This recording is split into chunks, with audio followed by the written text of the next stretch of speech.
Armenia اور آذربائیجان کے درمیان ناگورنو قرباخ علاقے کو لے کے لگاتار دوسرے دن بھی جنگ جاری رہی۔ ناظرین، پہلے سے جاری اس علاقے کو لے کے ایک بار پھر سے شروع ہونے والی لڑائی میں کل درجنوں لوگوں کے مارے جانے کی خبر ہے۔ ناگورنو قرباخ ایک پہاڑی علاقہ ہے جس کو آذربائیجان اپنا کہتا ہے۔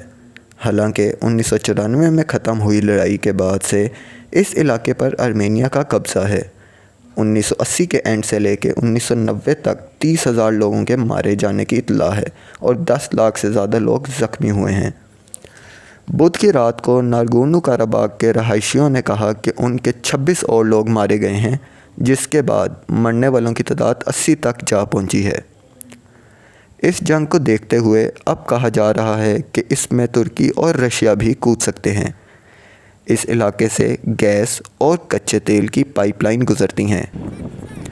ایک دوسرے پہ الزام لگانے کے بعد آرمینیا اور آذربائیجان کے درمیان کشیدگی بڑھتی نظر آ رہی ہے اور دونوں نے اپنے بارڈر پر آرمی لانا شروع کر دی ہے، جس کے ساتھ ساتھ کافی علاقوں میں مارشل لا بھی لگا دیا گیا ہے۔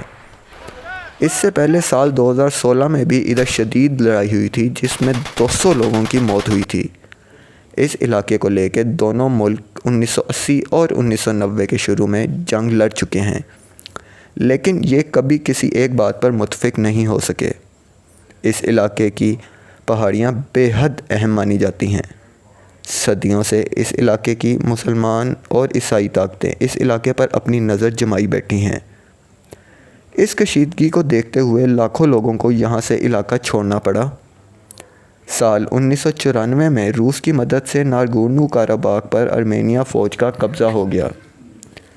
اس ڈیل کے بعد ناگورنو قرباخ آذربائیجان کا حصہ تو رہا، لیکن اس علاقے پر ادھر کے رہائشیوں کی حکومت رہی۔ اس ڈیل کے بعد ناگورنو قرباخ لائن آف کانٹیکٹ بھی بنا جو آرمینیا اور آذربائیجان کے لوگوں کو الگ کرتا ہے۔ آذربائیجان میں کافی بڑی تعداد میں ترکی کے لوگ بھی رہتے ہیں، جس کی وجہ سے 1991 میں ترکی نے آذربائیجان کو تسلیم کر لیا، جس کے بعد دونوں ملکوں کو ایک دیش تک کہہ دیا گیا۔ آرمینیا کے روس کے ساتھ بہت ہی گہرے تعلقات ہیں۔ اب کہا جا رہا ہے کہ ناگورنو قرباخ کے پاس اپنی حفاظت خود کرنے کے علاوہ کوئی اور راستہ نہیں ہے۔ اینٹونیو گوڈاڈیش نے آرمینیا اور آذربائیجان سے لڑائی جلد روکنے کی اپیل کی ہے اور کہا ہے کہ موجودہ حالات سے وہ کافی پریشان ہیں۔ اس کے بعد ڈونلڈ ٹرمپ نے بھی کشیدگی ختم کرنے کی اپیل کی ہے۔